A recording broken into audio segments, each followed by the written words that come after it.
Sin cultura no hay país. Porque todo es cultura y porque somos radio. Radio Cultura 979. Cultura Energética es el programa que enciende la realidad económica, política y social. Es el programa que te ilumina a vos para que no haya cortes indebidos. Todos los miércoles y viernes de 14 a 15, Cultura Energética se enciende en el aire de Radio Cultura 979.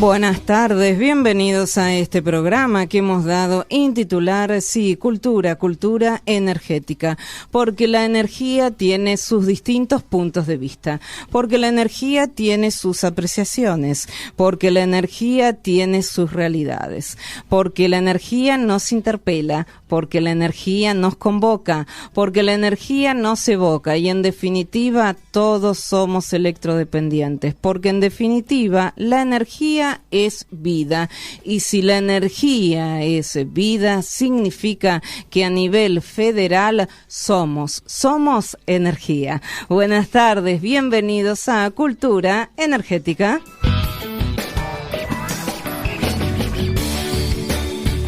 Y aquí estamos en Radio Cultura FM 97.9 y allí nos sintonizás en el dial en la 97.9, si no lo podés hacer por www.fmradiocultura.com.ar y a partir de ahí podés ingresar a nosotros, podés ingresar a este programa a través de la plataforma y si no con ese toque mágico que solo Google Play te brinda, puedes bajar la aplicación de Radio Cultura a todos los aparatos celulares, que puede ser Android, que puede ser iPhone. Nosotros nos hacemos presentes porque nosotros sentimos que estamos haciendo una cultura de radio. Alejandra Piaggi, Ricardo Nin, Alejandra Piaggi, Charlie Vázquez, Alejandra Piaggi, Ricardo Nin.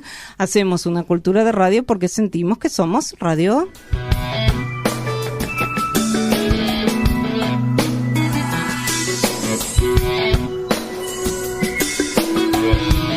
Y ahora vamos con el Servicio Meteorológico Nacional actualizado a las 14 horas para decirte que estamos en vivo. Y si estamos en vivo, estamos viviendo una interesante ola de frío.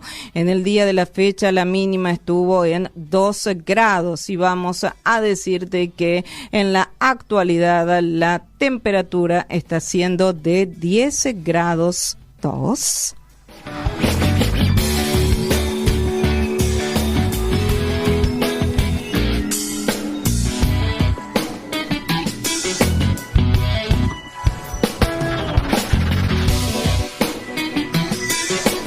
Y si te digo 10 grados 2, también te actualizo en lo que es la humedad. Humedad del 61%, la presión de 1021.4 hectopascales, el viento del noroeste a 13 kilómetros por hora, la visibilidad de 10 kilómetros. Pero hago un cambio rápido porque si el valor de referencia es Aeroparque, que era lo que estaba visualizando, la temperatura es de 9 grados 5. Los 10 grados 2 es en los barrios aquí en Capital. Aeroparque obviamente corre el viento mucho más fuerte. Por eso que muchas veces hay un equilibrio. Igual cuando el viento es a mayor velocidad de 13 kilómetros que teníamos el mismo valor. Pero tengamos en cuenta lo siguiente.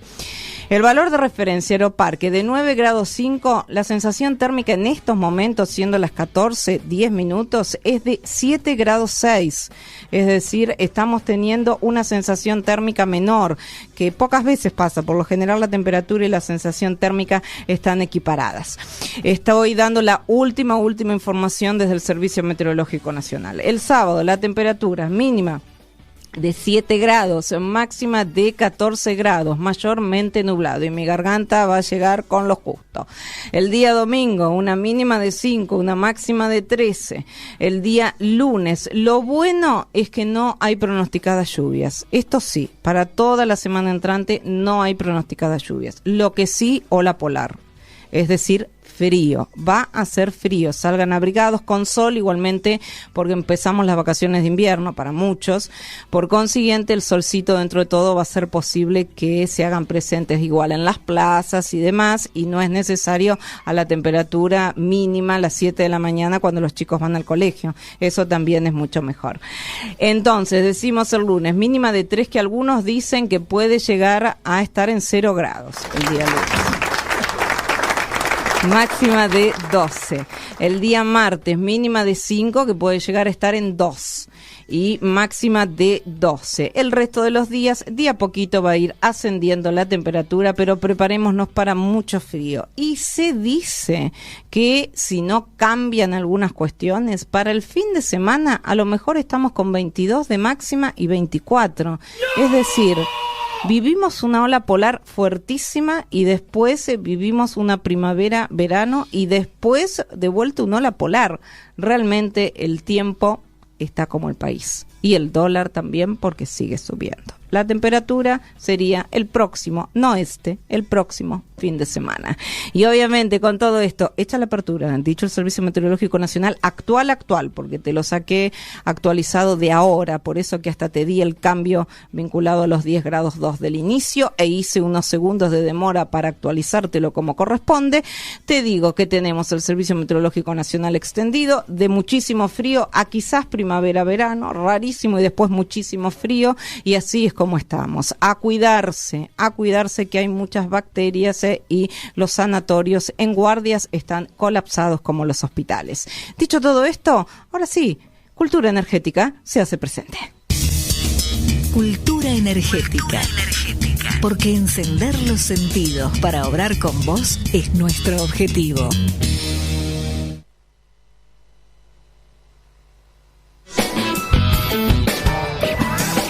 Y aquí estamos con el presidente de Fundación Excelencia, una excelencia en energía, una excelencia en educación. Estamos con Ricardo Richardnin. Hola Ricardo, ¿cómo estás?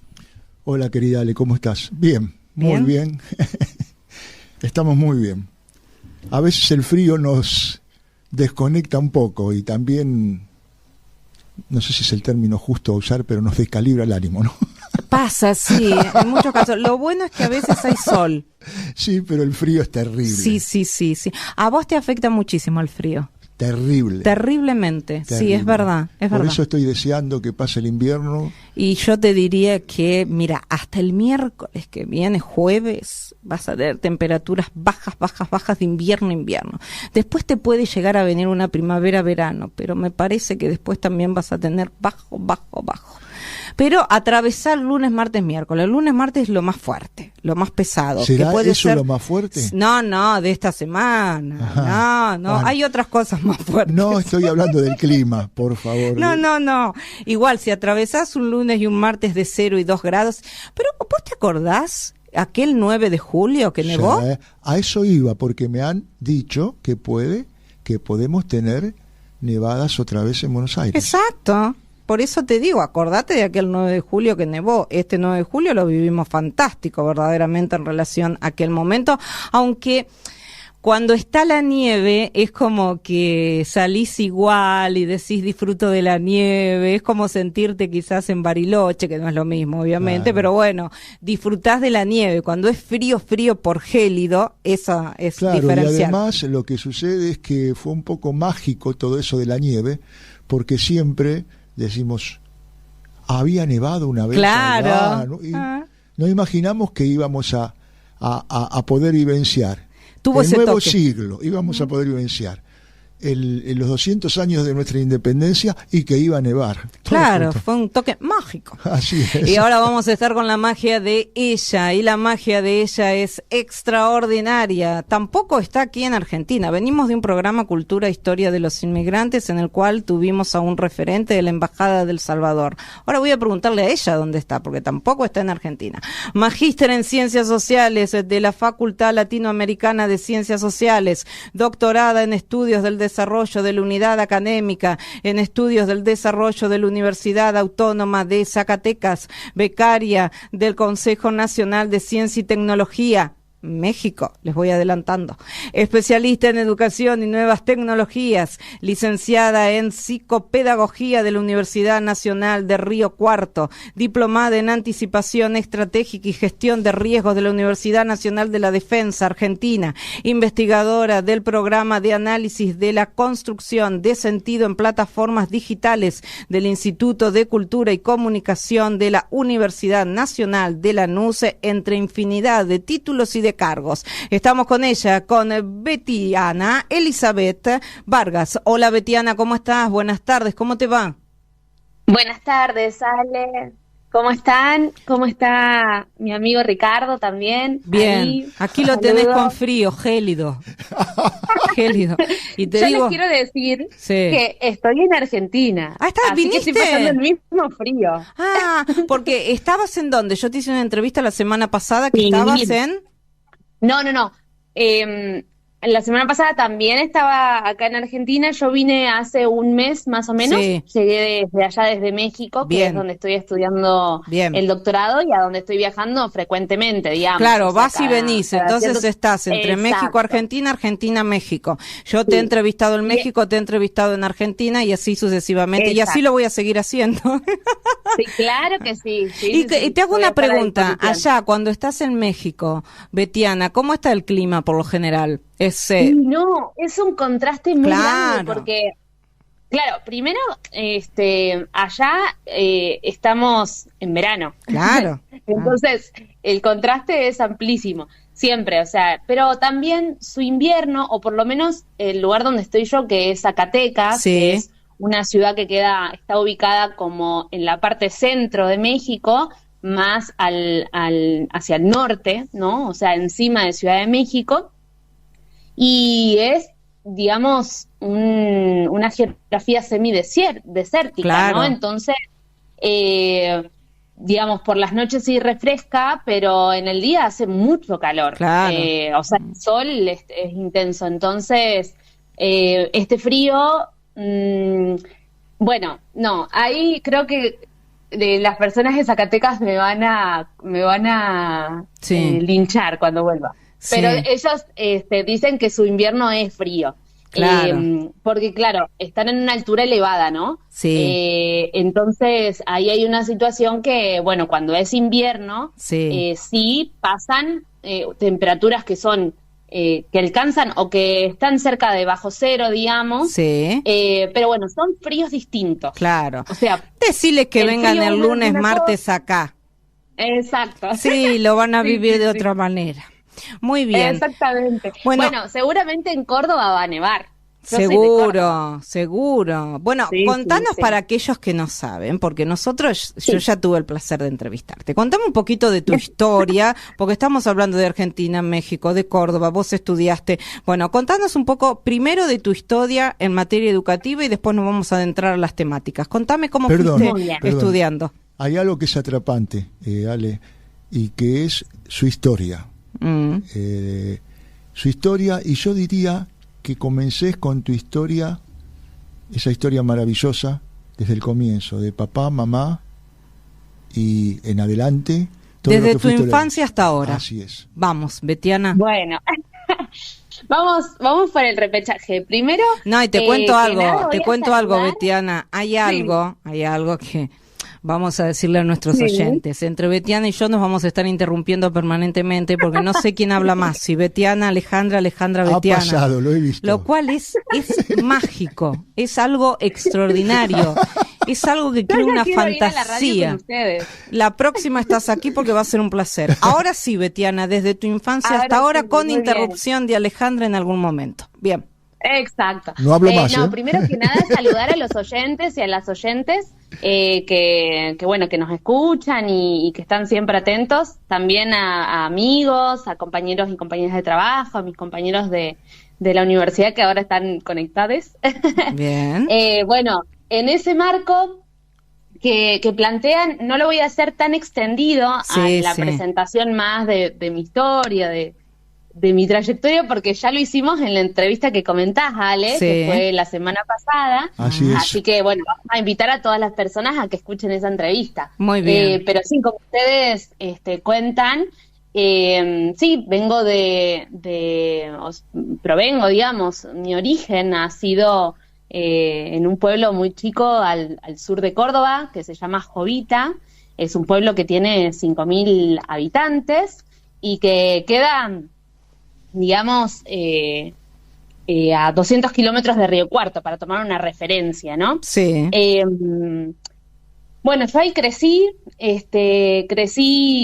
digamos, conociendo otra historia o siendo parte, digamos, de experiencias que para mí me forjaron, que son mi identidad, digamos. Como les contaba, digamos, en términos de educación y de las experiencias por las que estoy pasando, mis papás siempre trabajaron en el campo, igual que sus padres, digamos, y bueno, yo crecí hasta los 9 años, viví en el campo, en una estancia donde trabajaba mi papá con animales, y ahí iba al colegio, a la escuela rural.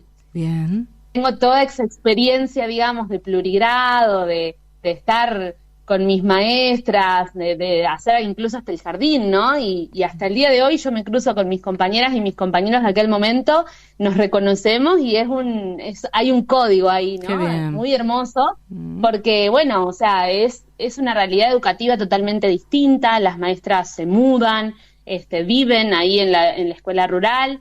Mi escuela se llama, en realidad la colonia es Colonia El Árbol, y la escuela estaba ubicada ahí, entonces íbamos los diferentes hijos e hijas de trabajadores y trabajadoras agrarias de ahí de la zona. Así que bueno, esa fue como mi primera experiencia. Bien. Después, ya cuando pasé al tercer grado, mi mamá decidió mudarse al pueblo. Ahí habían conseguido que el municipio, consiguieron una casa, digamos, con un plan de vivienda dentro de la municipalidad, y entonces a partir de ahí, mientras la casa se iba terminando y demás, mi mamá decidió mudarse. Mi papá un tiempo quedó viviendo en el campo, pero después también se mudó, obviamente a raíz también de... Él trabajaba con animales, digamos, con vacas, entonces, con todo el fenómeno de la soja, esa actividad cada vez fue decreciendo, digamos, entonces su especificidad, digamos, dentro del campo era esa, ¿no? Estar con las vacas, estar con los caballos, digamos.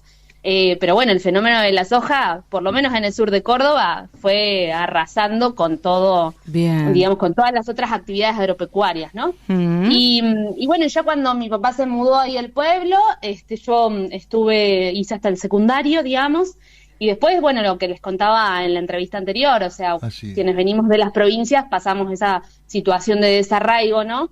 De tener que irnos cuando queremos seguir estudiando. Exacto. Quizás ahora las posibilidades, digamos, de educación, digamos, a distancia o de educación en línea son distintas, pero bueno, yo entré a la universidad en el 2009, entonces era otra la situación. Lo remoto, digamos, se estableció, de hecho, y te interpeló mucho en la pandemia, eso fue un cambio rotundo también, pero en aquel momento que era otra situación. Claro, imagínate que yo tuve mi primera computadora cuando entré a la universidad, o sea, en el 2009. Qué interesante. Todo el momento anterior, cuando estaba en el secundario, cuando estaba en la primaria, o sea, sí existía, digamos, pero eran muy pocos los estudiantes que tenían la posibilidad de acceder a una computadora, ni hablar de internet. Pensar que vos accediste, ¿a qué edad aproximadamente accediste a tu primera computadora? A los 18, 19. A los 18, 19 años tuyo, y hoy sos alguien que vamos a adentrarnos luego, que sabés sobre las implicancias tecnológicas y todo el avance de la tecnología como nadie. Lo que es la vida también, y lo que es educarse, sí, ¿no? Y lo que es forjarse, y lo que es el esfuerzo, y lo que es formarse, y lo que es ser lo que sos, Betiana. Vamos adelantando hitos, así podemos llegar a hablar un poco de actualidad tecnológica también. Muy bien, muy bien. Sí, no, perdónale. Sí, ¿Universidad? ¿A dónde? Claro, bueno, como les decía, eso también para destacar, que lo destacamos la otra vez en la otra entrevista también. La computadora me la regaló mi mamá y una tía que ya falleció, mi tía Chichi, sí. Y mi abuela también, o sea, las mujeres ahí de mi familia siempre empujando. Pero lo que quiero destacar es eso, o sea, en mi caso no podría haber seguido estudiando si no hubiese sido por las posibilidades tanto que me dio mi pueblo, digamos, para obtener una beca para ir a la universidad. Yo vivía en las residencias universitarias ahí con una amiga que es del pueblo, que es Mari.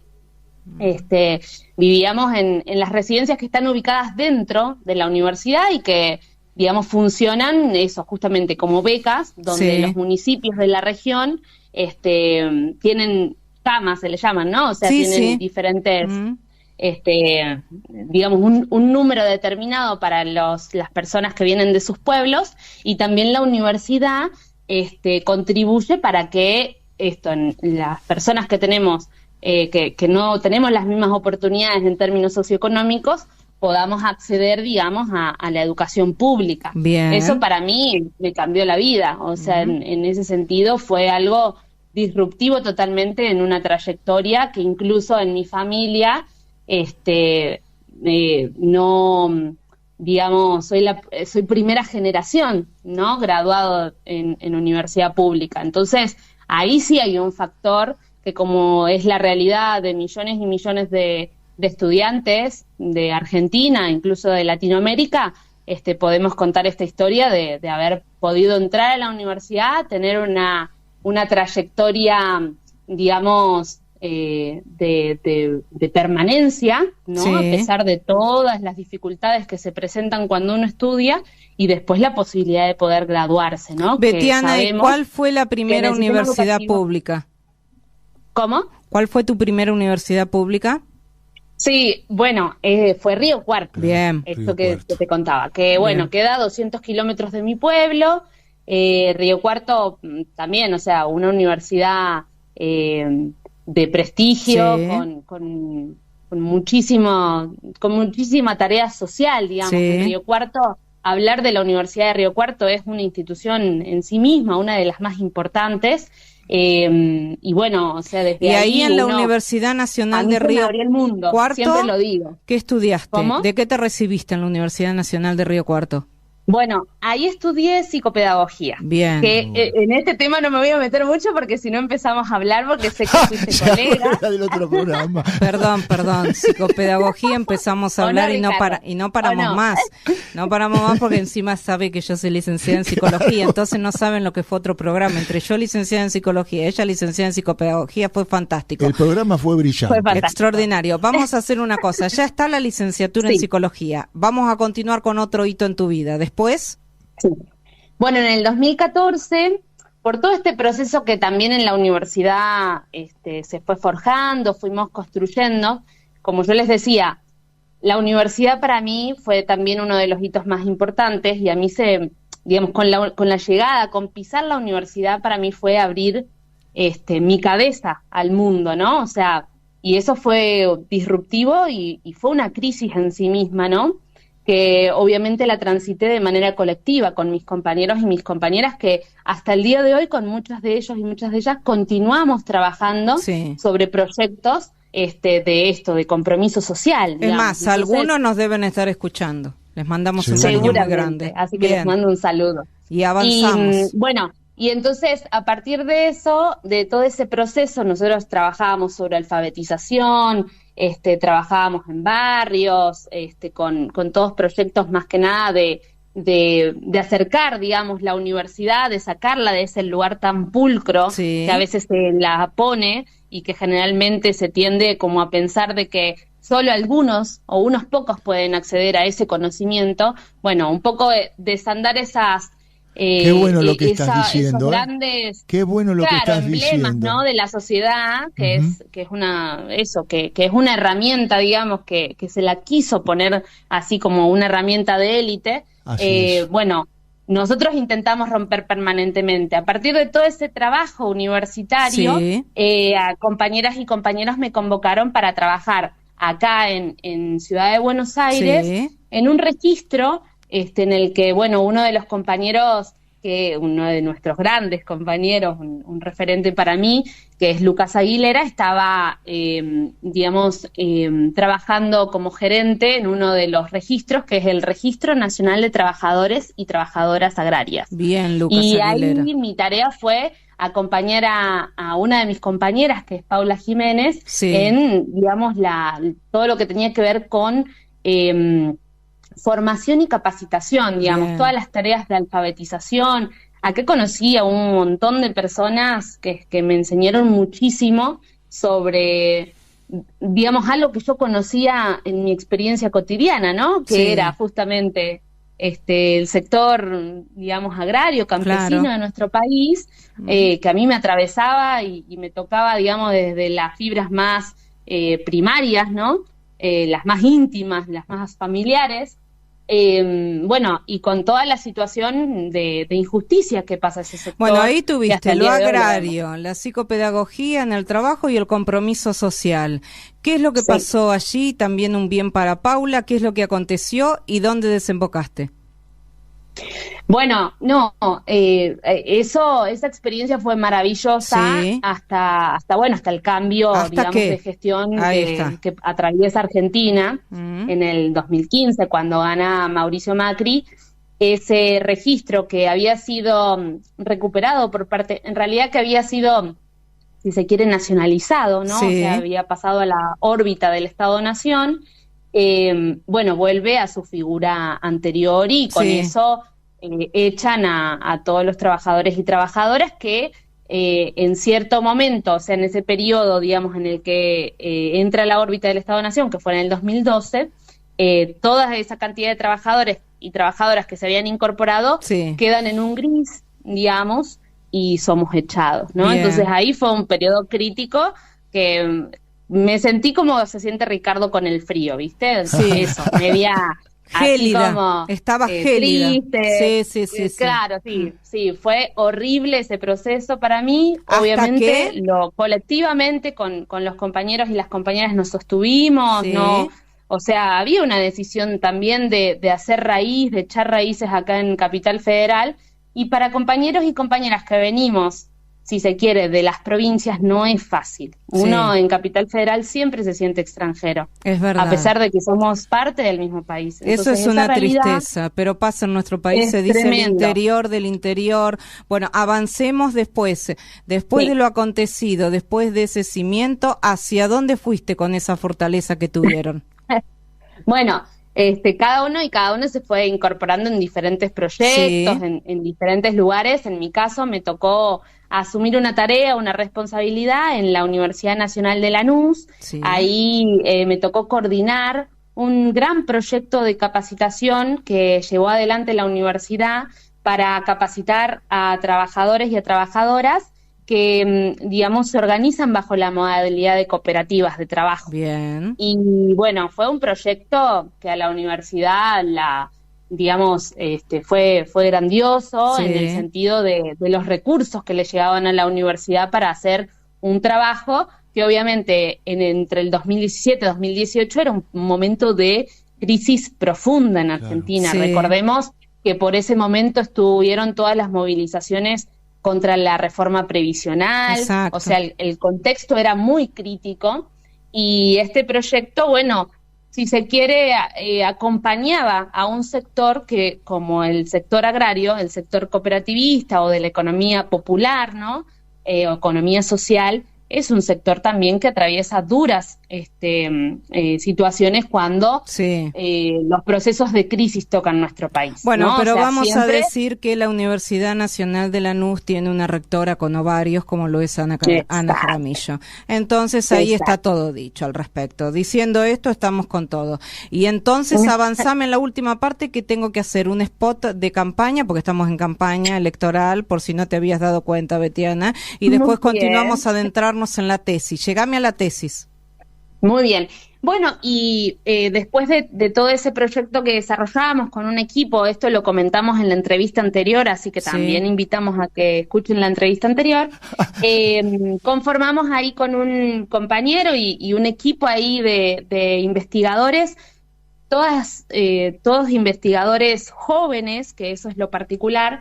Conformamos un proyecto, un programa en realidad, que se llama PAC-UNLA. Que es un programa de análisis de la construcción de sentidos en plataformas digitales, ¿no? Y pertenece a uno de los institutos de investigación de la universidad, que es el Instituto de Comunicación y Cultura.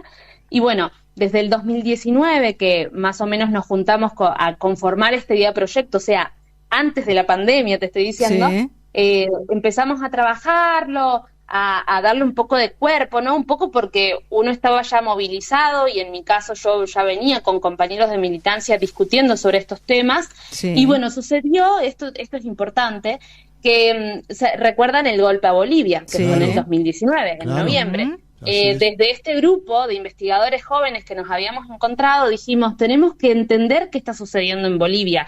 Obviamente, en ese momento había toda una discusión de si era golpe o no era golpe, no sé si se acuerdan, ¿no? Y entonces nosotros nos metimos a las redes sociales a ver cómo estaba operando el golpe en las redes sociales. A partir de ese informe que conformamos, que fue un informe para poder medir cuál era, digamos, el uso del territorio virtual y cómo lo estaba utilizando la derecha para poder legitimar el golpe, bueno, ese fue el hito fundacional que conformó ese programa, y después en el 2020, bueno, por resolución rectoral se conforma y ya quedó como institucionalizado. Pero es a partir, digamos, de nuestra, si se quiere, nuestro activismo para acompañar, digamos, el proceso que estaba sucediendo en Bolivia y que había sido disruptivo para todos y todas. Bueno, se conforma este programa. Bien, ¿y cómo llegas a México? ¿Cómo llegas a México? Y a México, bueno, o sea, en estas investigaciones que venimos desarrollando en la UNLA, mi interés, obviamente, digamos, empieza como a tener ese enfoque más ligado a las tecnologías. Yo estudio en el medio una especialización en educación y nuevas tecnologías. Y bueno, ahí uno de mis compañeros, o sea, un gran compañero en realidad, que también en aquel momento yo estaba ya, había terminado de la especialización, estaba a punto de recibirme de la maestría, y ya había empezado a estudiar el doctorado en Ciencias Sociales en Flaxo, pero bueno, como que todavía terminaba, viste, no terminaba de enganchar. Y se lo comenté a la persona que es mi director, y entonces esta persona, que es René Ramírez, me dijo, tenés que irte a México. Y fue un poco con el impulso de él y el impulso de mis compañeras y de mis compañeros de decir, bueno, es por un tiempo, vas y venís, claro. Sí. Claro. Y bueno, y a partir, y fue como de un momento a otro, o sea, estoy hablando hace un año atrás. Claro. Yo me recibí de la maestría en mayo, y mirá esto, lo que son las casualidades de la vida. Estaba rindiendo mi maestría, mi tesis de maestría, y al otro día rendí el examen de ingreso a ese doctorado. Bien. Entonces, fue todo muy así, como, digamos, de un día para el otro, como siempre me pasa a mí en mi vida. Y bueno, o sea, tuve que empezar a hacer los trámites de visa, y al mes ya estaba en México. Así que fue difícil de procesar, pero bueno, acá estamos. Aterrizamos en México, aterrizamos en la Argentina, y ahora vamos a un pequeño spot que corresponde de campaña, y luego continuamos con una grande, Betiana Vargas. Estás escuchando Radio Cultura 97.9. Espacio cedido por la Dirección Nacional Electoral. Hola, soy Diego Santilli. Los problemas que queman en la provincia necesitan manos que se hagan cargo de solucionarlos. Porque con todas las manos de los que queremos lo mismo, somos mucho más fuertes. Y no hay papa caliente que entre todos no podamos agarrar. Diego Santilli, precandidato a gobernador por la provincia de Buenos Aires. Lista 132.5. Juntos por el Cambio. Espacio cedido por la Dirección Nacional Electoral. Si no es todo, es nada. Maximiliano Abad, María Eugenia Talerico, precandidato a senador nacional por la provincia de Buenos Aires. La Fuerza del Cambio. Juntos por el Cambio. Lista 504B. Música, política, deportes, espectáculos. Porque todo es cultura y porque somos radio. Radio Cultura 979.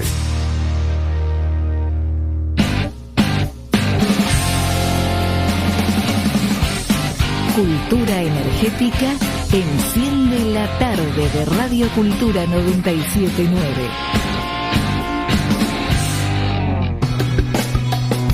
Enciende la tarde en medio de lo gélido. Y continuamos con Betiana Vargas. Betiana, ahora sí, vamos a adentrarnos en, vos dijiste, educación y nuevas tecnologías. Si tuvieras que educarnos en nuevas tecnologías, las implicancias y lo que nos está interpelando a nivel nacional como internacional, ¿qué me dirías? Bueno, es un tema amplio, pero vamos a tratar de resumirlo. Y creo que lo primero que tenemos como que, digamos, poner en la balanza cuando uno empieza como a adentrarse es justamente sobre qué lugar ocupa, ¿no?, la tecnología hoy en nuestro mundo, ¿no?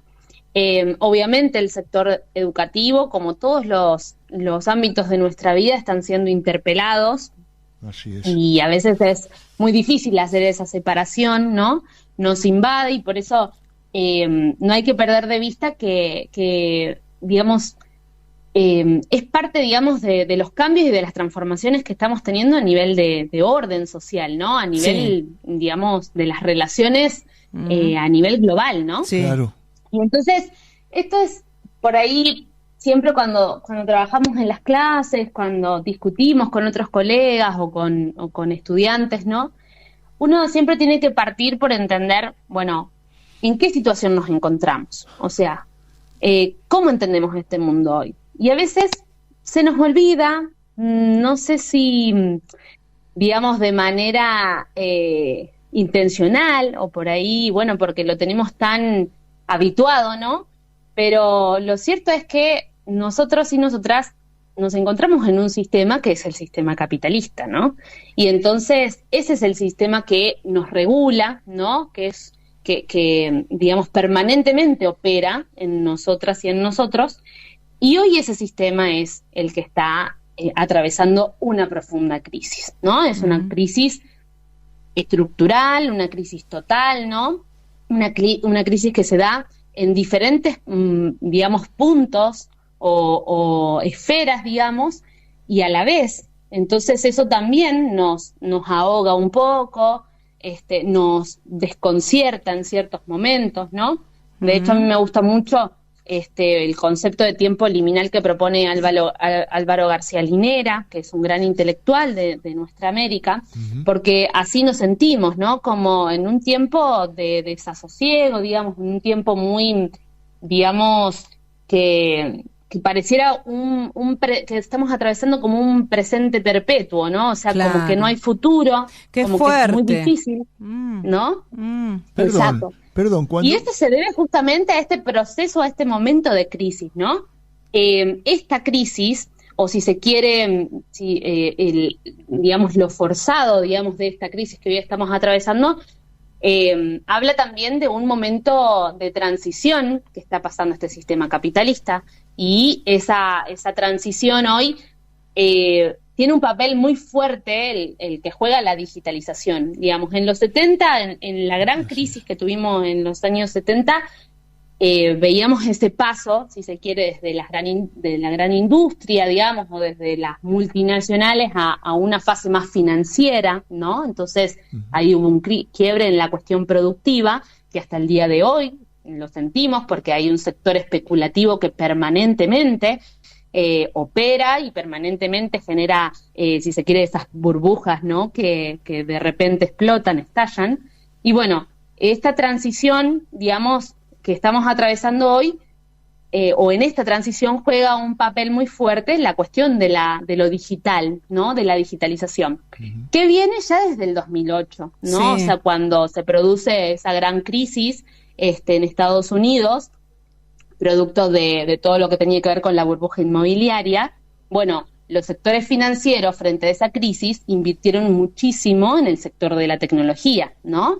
Y hoy ese es el sector que también está, que recibió, si se quiere, esas grandes inversiones, esa liquidez, y que, bueno, a partir de este momento empezamos a ver los frutos, ¿no? De esa inversión que, obviamente, con la pandemia, y eso es lo que vos decías recién, Ale, con la pandemia lo que vimos fue acelerarse ese proceso. E incluso, como dicen algunos especialistas, ¿no?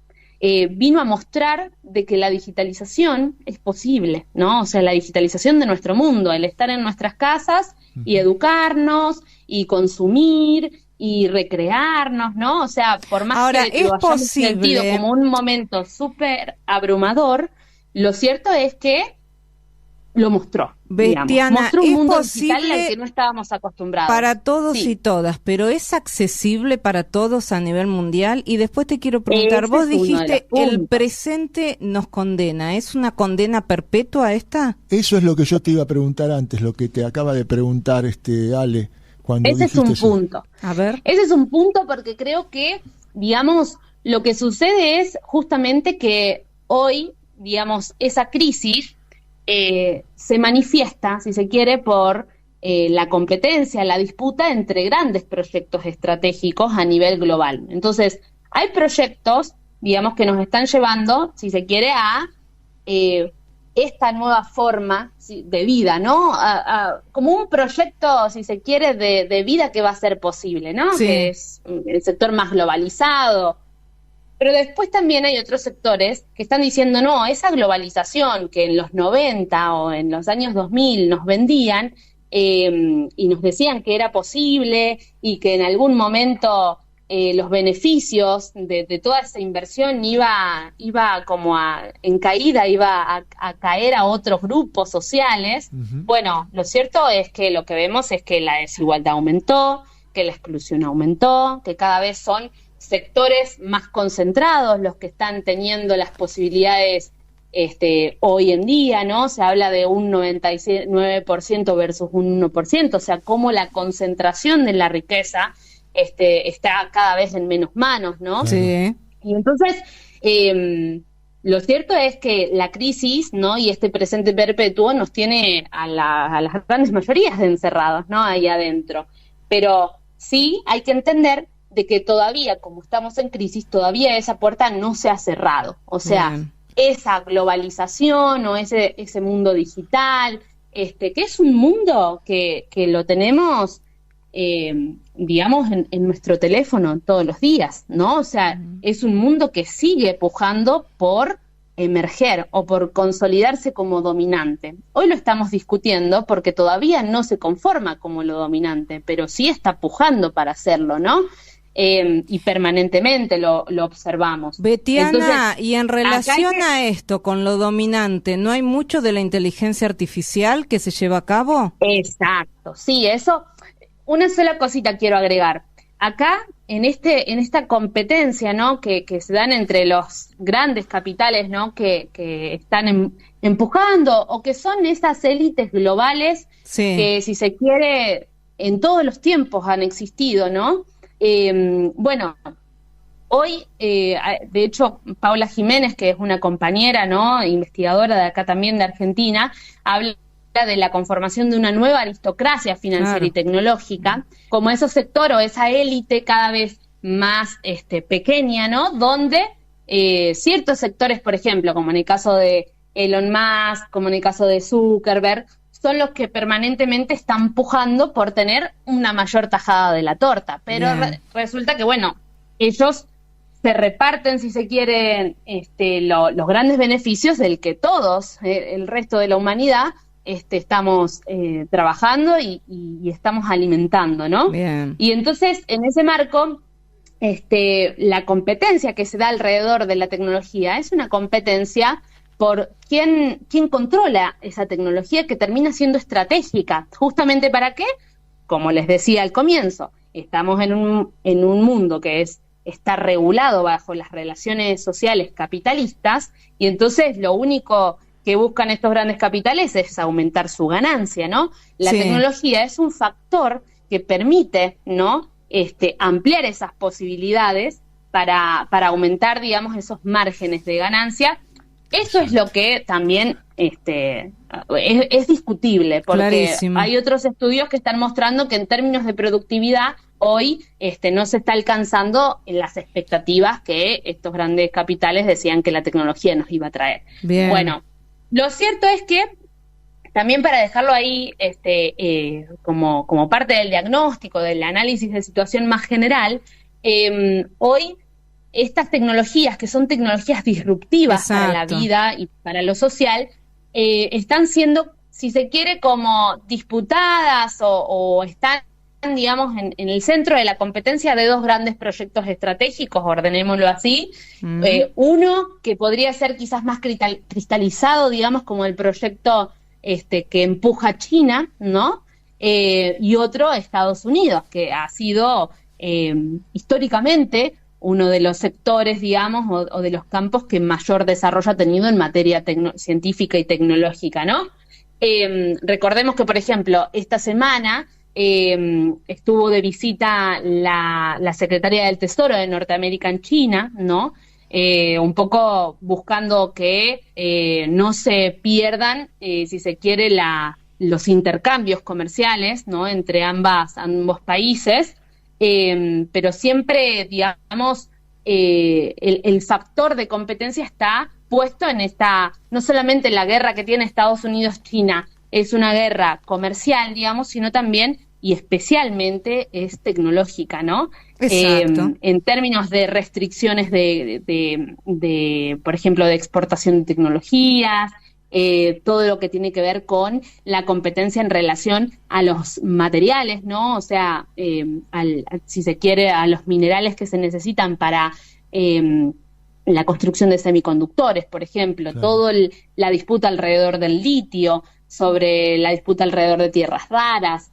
Estos son los grandes proyectos, y también no hay que pensar estos proyectos estratégicos como países, sino como, digamos, incluyen los actores políticos del sistema institucional, pero también incluyen las grandes empresas tecnológicas que están asentadas en estos territorios, ¿no? Esa conformación habla justamente de cuál es la disputa general hoy, ¿no? Ahora, ¿cuáles serían ante esta situación los nuevos desafíos que tenemos por delante? Bueno, ahí, solo para conectarlo con lo que me decías recién de la inteligencia artificial, se une, sí. La inteligencia artificial es un nuevo desafío. Para conectarlo, sí.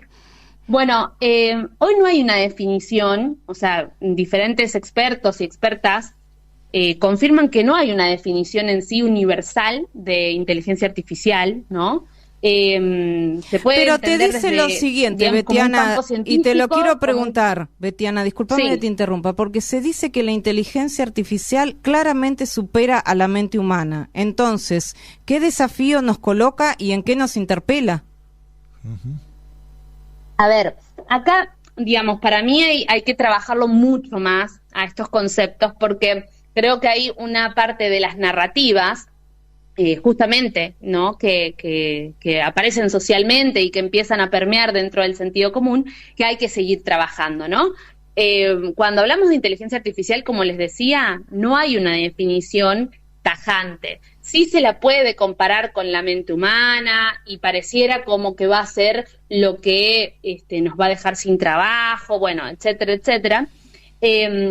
hoy el desarrollo que hay a nivel de inteligencia artificial es un desarrollo que, como dicen algunos autores como Zucker, es, bueno, una inteligencia artificial débil, ¿no? Le llaman, para contrastarla con la inteligencia artificial más fuerte, en el sentido de que toma decisiones y tiene un cierto sentido común, ¿no? Sí. ¿Sabes? A esa inteligencia estamos todavía muy lejos de llegar. Hoy sí, la inteligencia artificial o los desarrollos permiten, por ejemplo, bueno, tomar ciertas decisiones, reconocer las caras en términos de datos biométricos, jugar ajedrez y demás. Pero bueno, digamos, hoy es una gran maquinaria que está, digamos, siendo utilizada para procesar los grandes volúmenes de datos que estamos generando a partir de las plataformas digitales. Bien. Y ahí hay un punto crucial Bien. para entender la inteligencia artificial en el marco, si se quiere, de todo lo que tiene que ver con las tecnologías de la industria 4.0. Cuando hablamos de inteligencia artificial no la podemos pensar como separadas de otras tecnologías, como en el caso del Internet de las cosas, Bien. como en el caso justamente de las plataformas digitales. Allí nosotros y nosotras pensemos que, por ejemplo, un dato, en Argentina las personas pasamos 9 horas en promedio en las redes sociales, ¿no? Sí. Estamos hablando casi de una jornada laboral. Sí. Eso, o si se quiere, ese nuevo entramado de las plataformas como una nueva mediación, ¿no?, que regula las relaciones o que estaría interviniendo sobre las relaciones entre personas. Bueno, algunos autores están poniéndola como, digamos, un nuevo patrón de acumulación, como, si se quiere, también un nuevo momento al que estaríamos entrando y que estaría configurando de otra manera las formas de trabajo, ¿no? Bueno, uno de los autores que recién mencionaba, que es Aguilera, habla de que justamente las plataformas estarían siendo las nuevas fábricas de este siglo XXI, ¿no? Betiana, discúlpame. Sí. Yo estoy escuchando con mucha atención y es muy importante esta aclaración que vos estás haciendo, porque lo que se comunica muchas veces no es tan real como lo que estás clarificando vos. ¿Por qué? Y de esto no hace un año, hace 3 años aproximadamente yo estuve en una conferencia de una persona muy destacada de estos temas, y lo que ahí decía, y me llama mucho la atención porque había gente de la iglesia también en esa conferencia, que la inteligencia artificial ya había superado, daba a entender que había superado al hombre, ¿no? Sí. Y entonces a mí me alarmó mucho, me creó una gran confusión esto y ¿por qué no temor? Y como vos estás aclarando, esto que estás diciendo deja muy de lado lo que se expresa en algunos lugares. Bien, Betiana, tenemos quería 2 minutos, decís, Betiana. Sí. Lo vamos a redondear. Redondeame, por favor, en estos 2 minutos que nos restan este tema. Muy bien. Solo para conectar con lo que decía Ricardo, la inteligencia artificial es una tecnología que se viene desarrollando desde la Segunda Guerra Mundial. Así es. Eso es importante entenderlo, porque uno piensa de que esto se configura de un momento a otro y ha tenido sus altibajos, ¿no? O sea, momentos de ascenso y momentos de descenso también en función de muchas promesas que hizo. Desde aquel momento se decía que iba a reemplazar a la inteligencia humana y hasta el día de hoy está en pleno proceso de desarrollo. Lo crucial es entenderlo en materia social, o sea, que podamos entender de que lo que alimenta la inteligencia artificial o quienes entrenan a la inteligencia artificial somos nosotros, con cada clic, con cada entrenamiento que hacemos de estas tecnologías. Entonces, en materia, si se quiere, de riesgos, como me decía Alejandra ahora, es, bueno, estas tecnologías también, digamos, tenemos como si pueden venir a mejorar ciertos aspectos de nuestra vida y agilizar ciertos aspectos de nuestra vida, también es cierto que pueden generar otros riesgos, ¿no? O sea, en materias de brecha de desigualdad, brechas de género, todo lo que tiene que ver con los datos. Por ejemplo, ciertas inteligencias artificiales que hoy están funcionando se alimentan, por ejemplo, con datos de Wikipedia. Wikipedia es una plataforma que se construye, digamos, colaborativamente a nivel global, donde predominan el 70% personas blancas y el 15% de quienes llenan, digamos, de datos a Wikipedia son mujeres. Entonces ahí hay sesgos, obviamente, que luego van a estar traducidos o se van a traducir en estas tecnologías, como es el caso de la inteligencia artificial. Después también fragmentación, o sea, todo lo que tenemos que ver en materia también de riesgos ambientales, como decíamos recién, ¿no? Pareciera como que el mundo digital es totalmente etéreo, digamos, como la cuestión de la nube, ¿no? Pareciera que no tiene aspectos físicos o materiales, y sin embargo, la transición energética que está demandando es altamente contaminante, altamente extractiva. Estos grandes sectores, digamos, de este capitalismo digital promueven, si se quiere, las energías limpias para descarbonizar la matriz energética. De eso ustedes van a saber mucho más que yo, pero sí, en cuanto a emisiones en términos de toneladas de carbono, están produciendo mucho más, por ejemplo. Nos tenemos que ir, Betiana, con vos. Yo creo que estamos horas y horas. Betiana Vargas, ¿cómo entro en tu mundo? ¿Tenés un Instagram, algo? No, solamente decirles, agradecerles y bueno, decirles que nos sigan en nuestro programa, en el programa El PAC UNLA, que les dejo la página, es www.pacunla.com. Allí van a poder ver nuestras producciones, van a poder ver las notas que escribimos. Ahora estamos por sacar una en relación a la red social que sacó, digamos, la nueva red social de Instagram. ¿Sabés qué hacemos, Betiana? Vamos a ingresar ahí y te digo algo, me despido con vos. Gracias, gracias, mi querida Betiana Vargas, sos una genia, sos una maestra y nos despedimos. Brillante. Con vos también, mi querido Ricardo Anín, Betiana Vargas, hasta el próximo viernes haciendo Cultura, ¿qué? Cultura energética. ¿Cultura qué, Betiana? Cultura energética. Muy bien. Chao, gracias, los amamos.